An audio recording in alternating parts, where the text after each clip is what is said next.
Perkenalkan, nama saya FX Nungharjo. Saya adalah dosen di program studi Sastra Indonesia, Fakultas Sastra Universitas Sanata Dharma, Yogyakarta.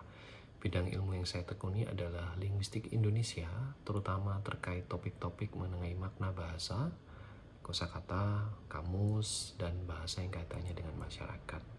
Di program studi Sastra Indonesia, saya mengajar beberapa mata kuliah, di antaranya morfologi, sintaksis, semantik, sosiolinguistik, penyusunan kamus atau leksikografi, penulisan laporan jurnalistik, dan mengajar bahasa Indonesia untuk prodi lain di lingkup Universitas Sanata Dharma. Dalam video ini saya akan mengajar mata kuliah sosiolinguistik. Mata kuliah ini merupakan mata kuliah wajib linguistik dengan kredit 3 SKS yang ditawarkan pada semester Gasal. Dalam mata kuliah ini, mahasiswa diajak untuk mempelajari prinsip-prinsip hubungan antara bahasa dengan kehidupan masyarakat yang heterogen, konsep-konsep yang berkenaan dengan bahasa dan masyarakat, variasi bahasa, masyarakat bahasa, dan politik bahasa, serta penguasaan konsep-konsep dasar ilmu sosiolinguistik. Setelah mengikuti mata kuliah ini, mahasiswa diharapkan mampu mengidentifikasi, menganalisis, dan menghubungkan faktor sosial pada variasi bahasa yang ditemukan dalam masyarakat. Oleh sebab itu, dalam perkuliahan ini digunakan metode experiential learning atau pembelajaran berdasarkan pengalaman. Mata kuliah ini bertanggung jawab pada bahan kajian mata kuliah sosiolinguistik yang dibebankan dalam buku kurikulum sastra Indonesia. Bahan kajian dalam sastra Indonesia khususnya untuk sosiolinguistik ada 4: bahasa dan masyarakat, ragam bahasa, masyarakat bahasa, dan yang terakhir adalah politik bahasa. Mata kuliah ini dijabarkan dalam 14 topik. Topik pertama adalah pengertian dan objek kajian sosiolinguistik. Yang kedua, bahasa dan budaya. 3, pemerolehan bahasa. Keempat, variasi bahasa. Kelima, bahasa dan gender. Keenam, bahasa dan kekuasaan. 7, situasi tutur, peristiwa tutur dan tindak tutur. Kedelapan, bilingualisme dan diklusia. 9, alih kode dan campur kode. Ke-10, interferensi dan integrasi bahasa. 11, perubahan dan pergeseran bahasa. Ke-12, pemertahanan bahasa. Ke-13, sikap bahasa.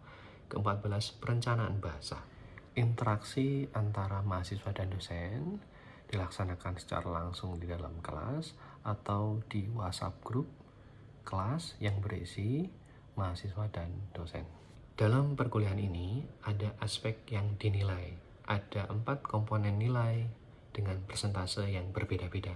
Pertama, partisipasi ada 10%, tugas 25%, ujian tengah semester 30%, ujian akhir semester 35%. Dalam video yang akan Bapak Ibu simak, pengajaran dilaksanakan di Zoom meeting. Video yang akan Bapak Ibu saksikan merupakan micro teaching dari salah satu topik dalam mata kuliah sosiolinguistik, yaitu perubahan dan pergeseran bahasa. Dalam micro teaching tersebut, saya akan menjelaskan dan memberikan tugas terkait dengan topik tersebut, perubahan bahasa dan pergeseran bahasa. Topik tersebut merupakan topik yang ditawarkan atau direncanakan akan dilaksanakan pada pertemuan ke-11. Selamat menyaksikan. Oke, halo teman-teman, selamat pagi semuanya. Pagi, Pagi, Pak. Pagi, Pak. Pak. Selamat datang di perkuliahan kita hari ini, perubahan bahasa dan pergeseran bahasa, gitu ya. Nah, topik ini merupakan salah satu subcapaian pembelajaran mata kuliah itu terkait dengan perubahan, pergeseran, dan pemertahanan bahasa. Teman-teman akan diajak untuk mengalami apa itu perubahan bahasa dan pergeseran bahasa, gitu ya. Oke, gitu. Terima kasih atas partisipasi hari ini. Saya akan presensi dulu ya, teman-teman ya. Mas itu, oh ya hadir, tapi masih mute ya. Bernardino Aldi. Ah, Pak. Oh iya, ada Mbak Milka. Hadir, Pak. Oke, ada Mbak Yunia, Hadir, Pak. ada Mas Randy, Hadir. ada Mbak Huma, hadir, Mbak Stella, Stella hadir, Pak. Mas Hadir, Pak. Kevin, Hadir, Pak. Mbak Adele, Hadir, Pak. Mbak Vita, Hadir. Mbak Vivian, Hadir, Pak. Mbak Brigita, Mbak Rere, Hadir. Mbak Helena, Hadir, Pak. Mas Sandy, dan Mbak Mei. Oke teman-teman, ini saya izin share screen dulu ya. Tapi sebelum kita mulai materi ya, teman-teman kita awali dengan doa dulu ya. Doa akan saya pimpin secara Katolik. Mari kita bersatu dalam doa, dalam nama Bapa, Putra, dan Kudus. Amin. Allah yang makasih, kami ucap syukur padamu karena hari ini kau telah memperlukan kami di ruang Zoom ini, agar kami dapat belajar terkait dengan perubahan dan pergeseran bahasa. Ya Bapa, berkatilah kami, agar yang kami bahas hari ini dapat bermanfaat. Kemuliaan kepada Allah Bapa, Putra, dan Roh Kudus, daripada permulaan sekarang, selalu, dan sepanjang segala abad. Amin. Dalam nama Bapa, Putra, dan Roh Kudus. Amin. Oke, baik. Teman-teman, nah, di sini teman-teman akan belajar terkait dengan konsep perubahan bahasa dan konsep pergeseran bahasa. Jadi yang di sini akan bahas beberapa konsep-konsep saja. Nanti untuk lebih dalam, teman-teman bisa sambil mengerjakan sebuah proyek kecil gitu ya, yang akan kita kumpulkan minggu depan gitu ya. Nah, ini teman-teman, kita amati meme ini ya. Meme ini, enggak, Enggak. kalau GX itu bacanya apa ya? Geks. Ke- Kemudian enggak, GK, semuanya ini untuk semuanya untuk menyatakan makna tidak ya. Ada yang tahu kata-kata yang lain mungkin yang bisa dipakai untuk menyatakan tidak? G. Ya, yang sama lah, G itu bisa ya. Ada yang mungkin yang tadinya ini pakai G, pakai D gitu ya. Nah, semuanya ini adalah perubahan bahasa teman-teman. Tadinya mungkin dari enggak, dari tidak gitu, tidak jadi enggak jadi enggak jadi enggak. Jadi ini, kemudian disingkat lagi jadi ini, ya kan, yang enggak disingkat jadi ini, yang ini disingkat dari ini, yang ini adalah perubahan bahasa gitu ya. Apakah ini bergeser? Nanti kita lihat juga. Jadi perubahan dan bergeseran bahasa sebenarnya satu paket. Nah, ini fenomena yang terjadi teman-teman. 726 dari 746 bahasa di Indonesia itu akan punah dalam waktu dekat. Dekatnya itu kalau pakai bahasa ya 50 tahun. Ya. Mungkin Mas Randy bisa menyebutkan 726 bahasa itu? Nggak hafal ya, kita nggak ada yang hafal ya. Kita tahu sendiri bahwa bahasa, ya, teman-teman sudah pernah belajar pengantar ilmu bahasa, itu pengantar ilmu budaya gitu, bahwa bahasa itu membawa warisan budaya. Baju yang dipakai ini baju apa? Ada yang tahu namanya? Beskap. Beskap. Oke, beskap. Beskap juga, Pak. Kalau ini tutup kepala namanya? Belangkon, Pak. Langgon ya. Pak. Langgon. Au ya. Sip, au. Kalau ini Apa ya namanya? sabuknya ini ada namanya khusus namanya? Kok saput? Saput bukan Jawa. Oh. Hah? Ya bukan ya. Itu namanya Itu bukan. timang ya. Saya juga baru tahu beberapa waktu lalu namanya timang. Loh, kenapa kok disebut timang? Apakah untuk menimang-nimang gitu ya? Bukan. Itu supaya masyarakat Jawa, khususnya kaum laki-laki ketika memakai itu, mereka bisa menghayati bahwa kehidupan orang Jawa, laki-laki itu harus penuh dengan pertimbangan. Nah, itu warisan budaya. Salah satu suku aja, ya. Padahal biasanya satu suku itu ada satu bahasa. Ya, kita bisa katakan bahasa Jawa itu masih kuat ya, tetapi kalau penuturnya juga tidak tahu apa yang digunakan dalam kostum tradisional, saya rasa warisan budaya kita yang cukup baik itu, atau yang sangat kaya itu bisa hilang gitu. Nah, ciri-ciri hilangnya itu sebenarnya kan sudah bisa kita ketahui kalau kita belajar semantik itu ada yang misalnya kita menyebut 25 ini orang Jawa. Banyak sekali ciri-cirinya. Ada selawe, ada selangkung, ada taledoso gangsal gitu. Nah, sebutan-sebutan itu adalah variasi-variasi bahasa. Biasanya variasi-variasi bahasa ini akan menunjukkan pergeseran. Bisa lihat di sini bahwa perubahan bahasa itu adalah evolusi. Evolusi artinya itu apa evolusi? Perubahan. Ya, Kemajuan. perubahannya sulit diamati, bisa diamati melalui dokumen-dokumen atau telusur-telusur secara diakronis. Ya, misalnya struktur internal itu yang terlihat ini ya, struktur internal. Misalnya ini ada kata Sungai. sungai, betul. Sungai, cabai, satai, Damai, damai. Pantai. Sangrai, Pak. bangkai. Sangrai, sangrai. Ya banyak ya, banyak sekali. Nah, ketika bahasa Indonesia itu bertemu, ai itu, diftong ai itu bisa berubah. Pantai jadi pantai, sungai jadi sungai. Mengapa bisa berubah? Ya karena ada proses alami di sana. Proses mungkin menyebutnya dengan cepat, gitu ya, menjadi satu huruf. Ya. Ada dinamika internal, ya, dinamika internal dari dalam bahasa atau dengan kontak bahasa dengan lain. For itu dalam bahasa Belanda itu real itu ya. Ada imbuhan di, tapi subjek atau pelakunya masih terlihat, itu bisa diubah menjadi di yang pelakunya tidak terlihat. Kemudian ada kata membersamai, baru muncul di Kamus Besar Bahasa Indonesia itu edisi ke-6.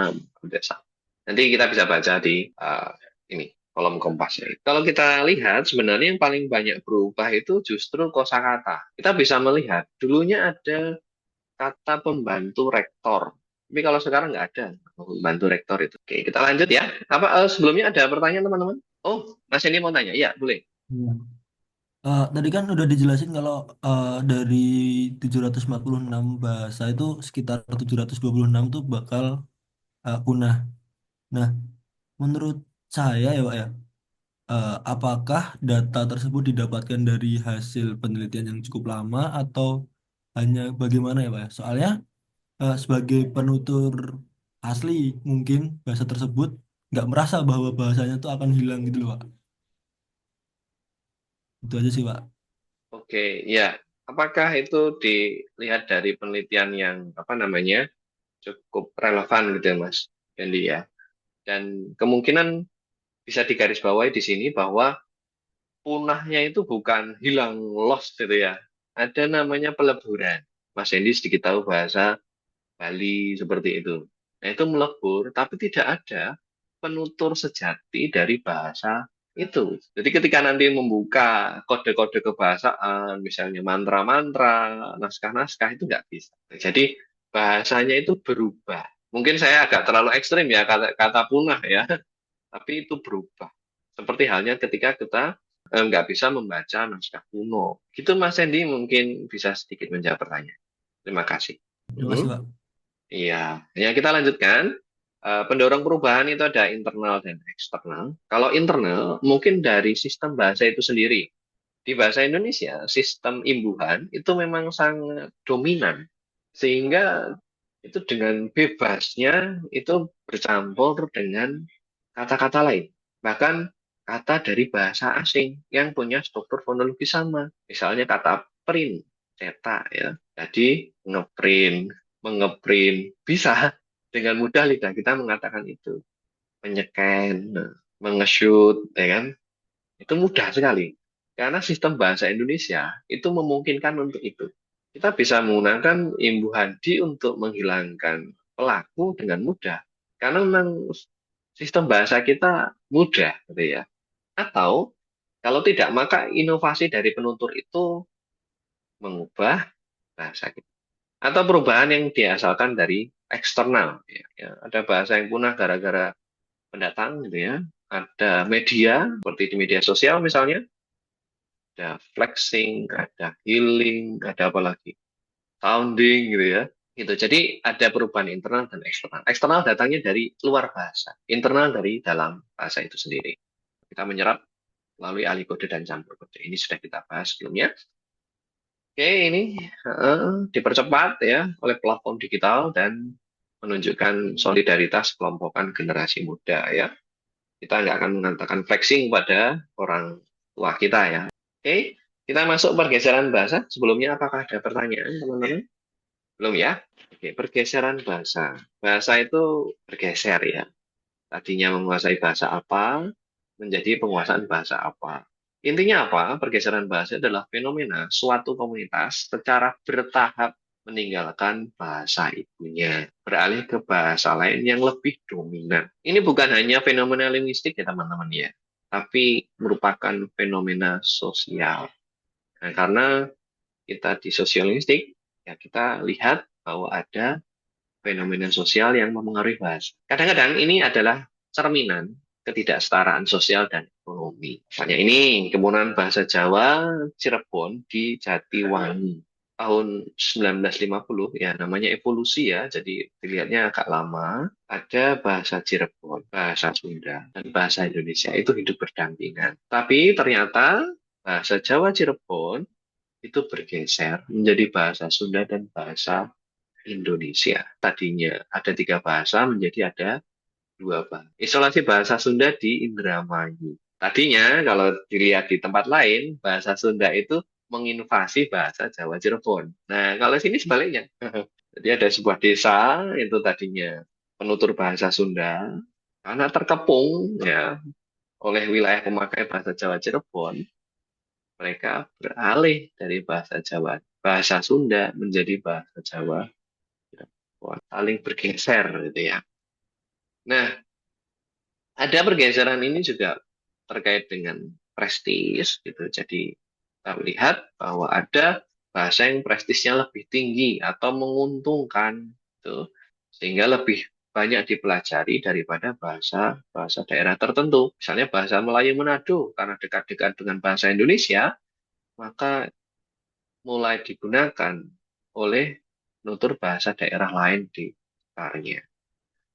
Nah, kita lihat di sini ya, bahasa Indonesia disebut-sebut sebagai salah satu agen pergeseran itu, gitu ya, pergeseran bahasa. Sebenarnya faktor-faktor pendorongnya apa sih? Kontak, adanya interaksi. Jadi kalau Indonesia tadi disebut Sandy tadi ada 720 bahasa itu benar-benar geser nggak sih Pak? Ya mungkin benar akan lebih cepat terjadi ketika semakin kontak, masyarakat semakin terbuka, jalan-jalan semakin dibuka, maka mereka akan berinteraksi melalui pariwisata, melalui perdagangan. Ada bahasa yang dirasa lebih tinggi, mereka pakai itu. Gitu ya. Itu sudah terjadi ketika Nusantara itu ada lingua franca. Orang belajar bahasa Melayu. Gitu ya. Dan itu sudah terjadi dulu. Gitu ya. Kita mengulangi sejarah saja. Gitu. Mobilitas penutur, ada kontak karena ada mobilitas. Mobilitas itu pasti karena ada sosial ekonomi. Ya kan? Ngapain teman-teman sulit-sulit ke Gunung Kidul, naik gunung, turun gunung? Kenapa? Mau lihat pantai. Sosial dan ekonomi. Pantai dan pegunungan mendatangkan pendapatan, mendatangkan kestabilan. Setelah ada mobilitas, terjadi kontak, karena sosial ekonomi, pasti ada politik. Ya, kebijakan bahasa resmi. Bahasa resmi kita bahasa Indonesia. Semua belajar bahasa Indonesia. Di sekolah nggak ada yang nggak pakai bahasa Indonesia. Maka bahasa Indonesia menang secara rivalitas, gitu ya. Nih, geser lagi ke pendidikan. Ya. Pendidikan geser lagi ke prestis. Orang yang bisa bahasa Indonesia dengan baik dianggap representasi dari orang pintar misalnya, gitu ya.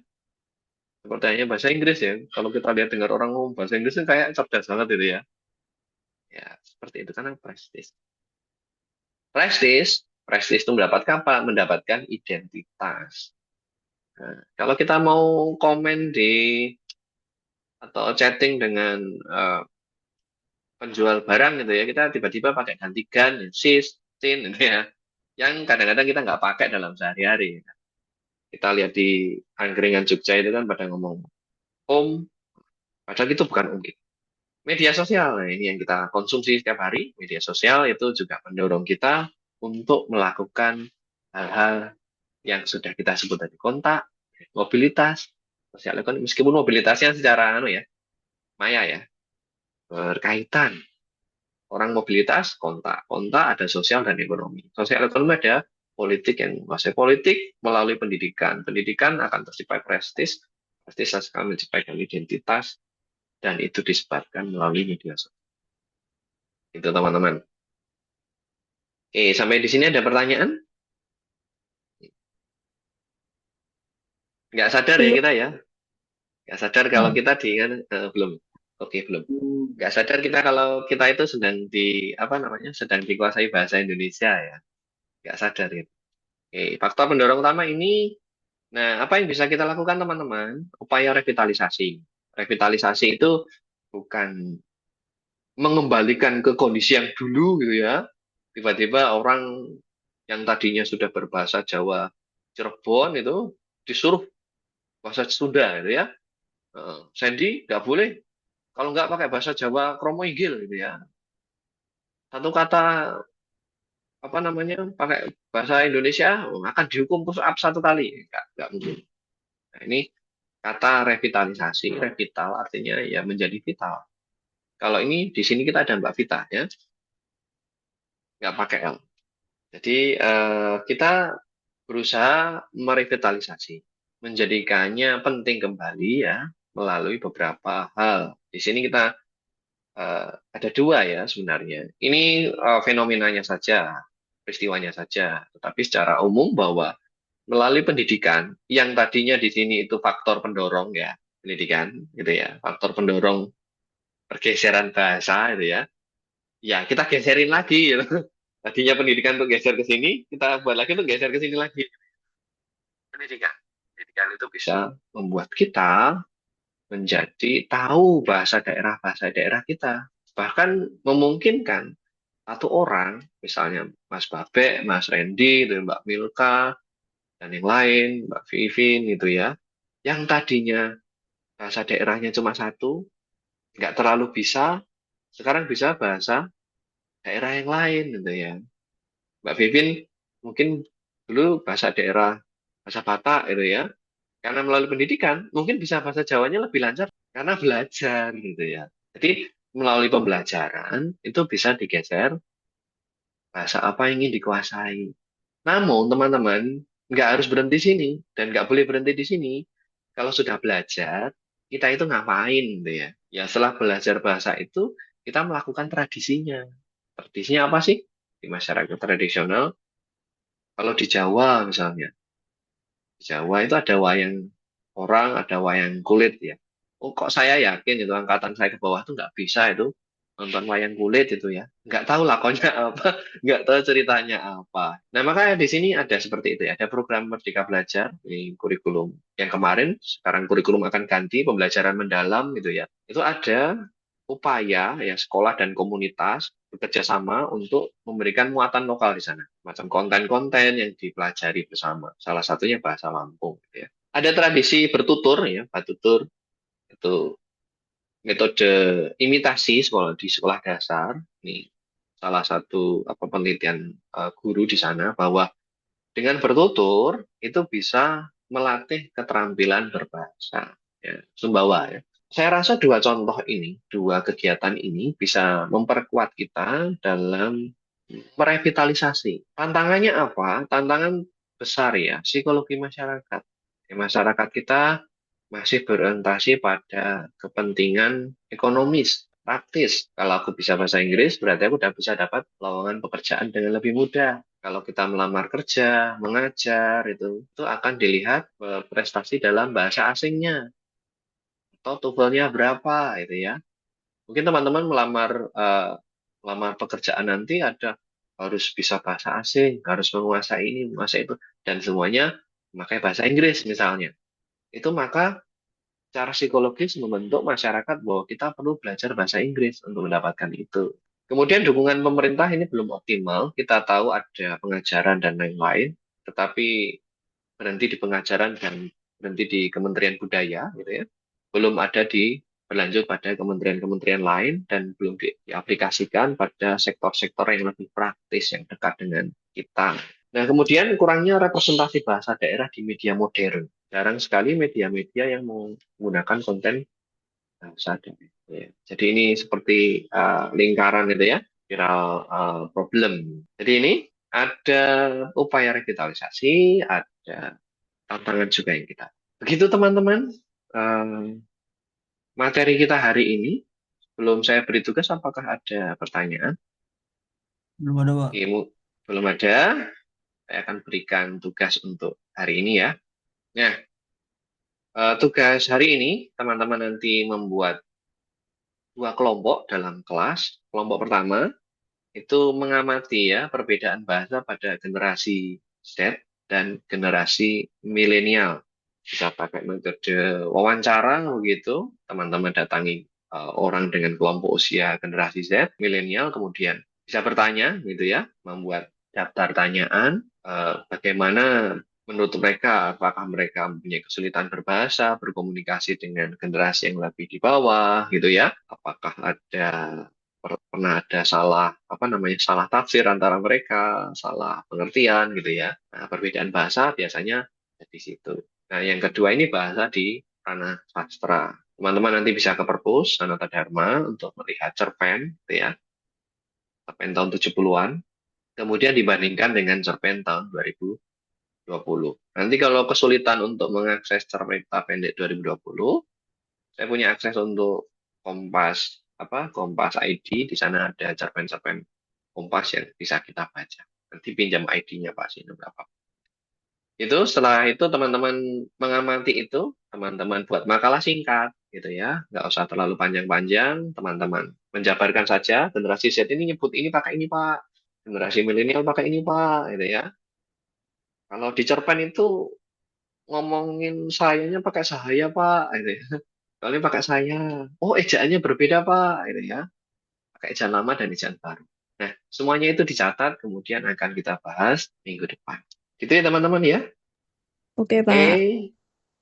ya, terima kasih. Jadi kita sudah membahas perubahan dan pergeseran bahasa. Kita tahu bahwa perubahan bahasa itu terjadi secara perlahan gitu ya. Pergeseran juga, namun perubahan itu nanti akan terasa bila kita lihat dokumentasinya. Nah, oleh sebab itu teman-teman, di ilmu bahasa, ilmu sastra itu melihat dokumentasi-dokumentasi itu melalui penjabaran yang secara teoritis bisa dibuktikan. Sudah saya beri tugas ya, tidak ada pertanyaan untuk tugasnya? Tidak ada, Pak. Sudah jelas. Oke, Tidak oke. ada, Pak. Aman, aman. Aman, oke aman. Kita tutup Zoom meeting kita hari ini dengan doa ya. Dalam nama Bapa, Putra, dan Roh Kudus. Amin. Ya Tuhan, terima kasih atas penyertaanmu pada hari ini, terutama pada Zoom meeting kali ini. Kami merasa Kau berkati, Kau lindungi. Bapak, semoga ilmu yang kami dapatkan pada hari ini dapat berguna bagi kami. Kami akan melanjutkan pekerjaan dan tugas kami yang lain. Berkatilah dan lindungilah kami selalu. Amin. Kemuliaan kepada Bapa, Putra, dan Roh Kudus, seperti pada permulaan, sekarang, selalu dan sepanjang segala abad. Amin. Dalam nama Bapa, Putra, dan Roh Kudus. Amin.